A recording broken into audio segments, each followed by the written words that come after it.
Good afternoon to Madam everyone. Good morning to Madam Cassandra and our fellow classmates. We are group 4. Before that, I will introduce my members. My name is Francilena. It's Connie. And his... My name is Francilena and it's Connie, Vanessa, and Francis. Okay, before we discuss our 4 sociolinguistic topics, I would like to briefly introduce what sociolinguistic is and why it is important in ESLG. As we know, sociolinguistics is the study of how language and society are connected. It explains that the way people use language is influenced by factors such as their culture, social background, relationships, and the situation they are in. This means that language is not only about grammar and vocabulary, but also about knowing how to communicate appropriately in different contexts, especially in Malaysia, if we know that we are a multilingual country.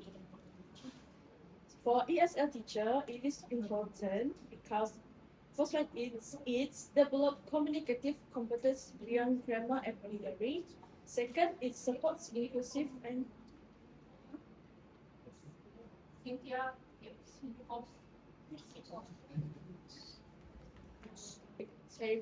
as we know, sociolinguistic is the study of how language and society are connected. It explains that the way people use language is influenced by factors such as their culture, social backgrounds, relationships, and the situation they are in. This means that language is not only about grammar and vocabulary, but it also about knowing how to communicate appropriately in different contexts. For example, in Malaysia, we are a multilingual country. For ESL teacher, it is important because it develops communicative competence beyond grammar and vocabulary, and it also supports inclusive and culturally responsive classroom. Last one, it helps students communicate appropriately in different social situations. Okay, in this report, the topic that we chose is topic 1. We discussed about language choice and multilingual communication, as how code switching and code mixing can support learning. And the second topic we choose is topic 3, is the regional and social dialects and how teachers should respect student language identity while still teaching standard English for formal communication. And the third topic is topic 6, which examine politeness and cross-cultural communication, which helps students understand how to communicate appropriately in different cultural situations. And the last topic that we choose is topic 10, language attitudes and linguistic bias, that is important of accepting different accents and dialects instead of judging students based on their way of things. So overall, these 4 topics shows that sociolinguistic awareness help ESS teachers create a more supportive, fair, and culturally responsive learning environment where students can become confident in these users. Next, I will pass to the next speaker.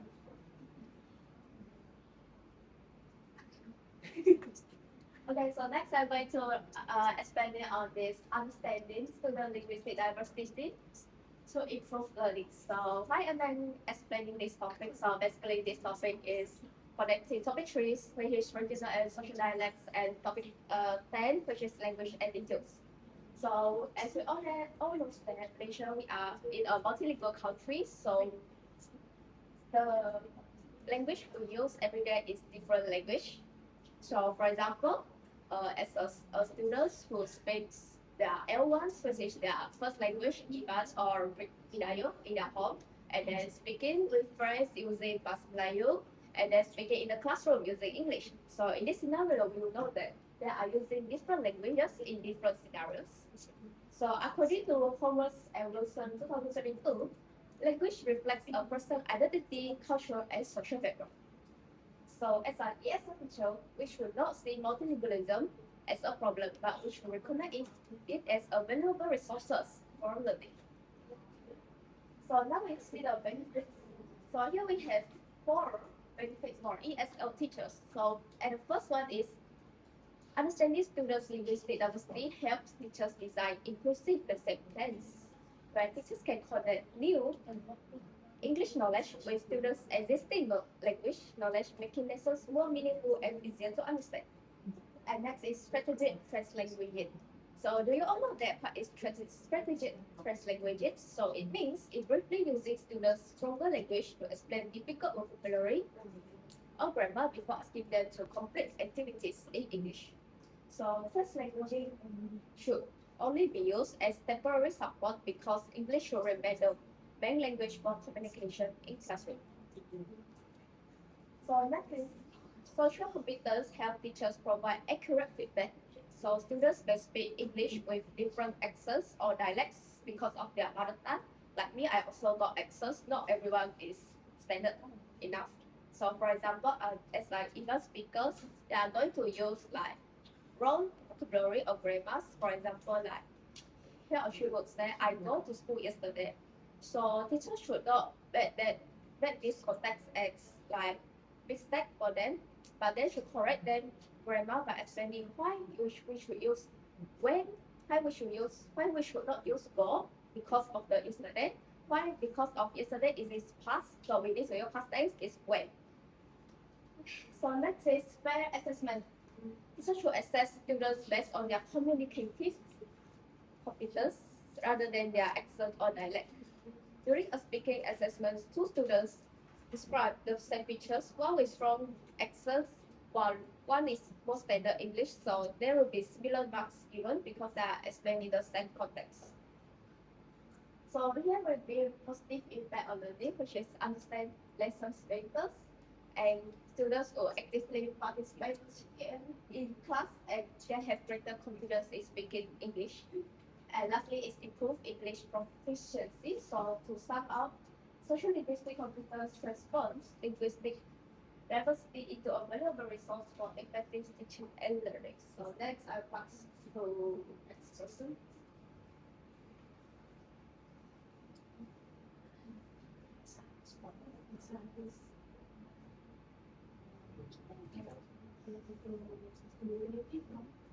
Okay, thank you, Cody. For the next slide, I will presenting on building respectful and inclusive classroom communications. So this is benefits for ESL teachers. The first one is creates inclusive classrooms. By understanding student different linguistic and cultural backgrounds, teachers are able to value linguistic diversity while preparing students to communicate appropriately in different situations. So the second part is recognize language variations. Understanding regional and social dialects help teachers realize that language variations reflect student identity rather than their language ability. By doing this, teachers can distinguish between dialect difference and actual language errors, allowing them to assess students more fairly and provide constructive feedback. The third part is balanced inclusions and academic standards. Although students' home language and dialects are respected, teachers still teach standard English for academic writings, presentations, and future careers. This allows teachers to create an inclusive classroom without lowering academic expectations. The fourth one is improve classroom interactions. Teachers can use positive and supportive communication to encourage students to participate actively in classroom discussions. It also helps build stronger teachers and student relationships and create a more engaging learning environment. And the last one is enhance cross-cultural communications. This awareness of cross-cultural communications enhances teachers' understanding of their students. By recognizing different cultural communication styles, teachers can interpret students' behavior more accurately, adapt their teaching strategies, and encourage equal participation from all learners. So that's all from me. Okay, thank you so much, Vanessa. Now it's my part, which is becoming a better ESL teacher. First, understanding the relationship between language and society is important because language is influenced by culture, identity, and social context. Every student comes from a different background, so they may speak different languages, dialect, and varieties of English. This is where language becomes important. If teachers have positive attitude towards students' home language dialects, students are most likely to feel respected, confident, and motivated to participate in class. However, if teachers view this language difference like negatively, students may become anxious or less willing to communicate.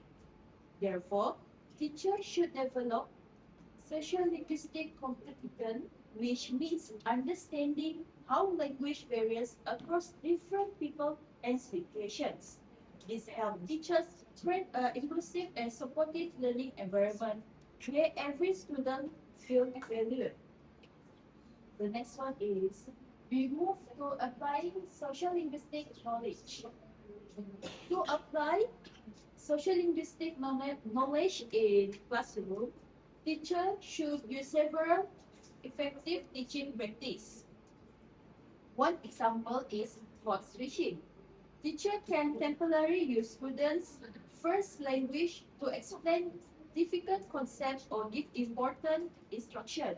This supports learning and reduces anxiety, especially for lowest proficiency learners.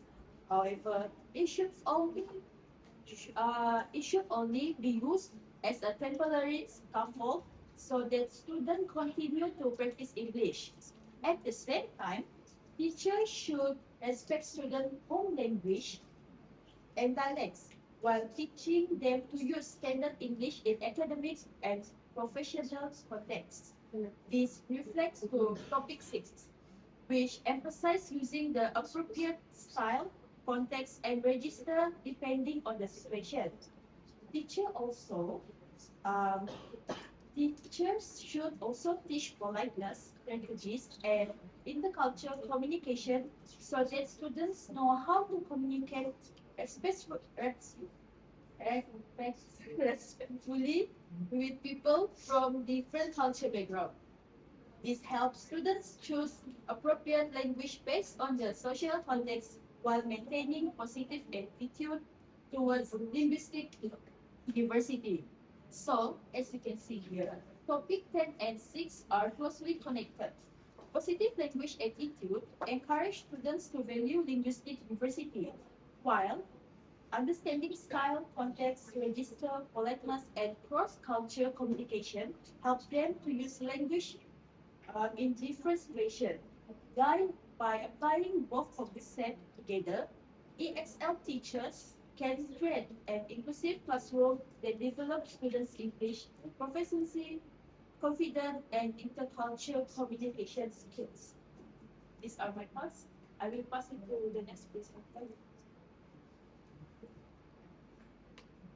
Alright, to conclude our presentations, we believe that sociolinguistic competence is an important element in effective ESL teaching because it helps teachers understand and respond to students' different linguistic, cultural, and social backgrounds. From this report, the four topics has their own benefit to PSL teacher. For example, the language choice, which is the code switching and code missing, is allows teachers to recognize how students use their first language to support English learning and improve their understandings. Next, the regional and social dialects have ESL teachers respect student linguistic identities by guiding them to use standard English appropriately, especially in academic and formal situations.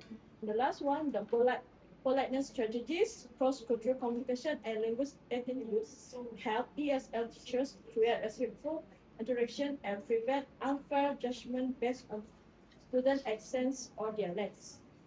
Overall, sociolinguistic awareness allows ESL teachers to create more inclusive classroom where students feel respected, confident, and encouraged to participate.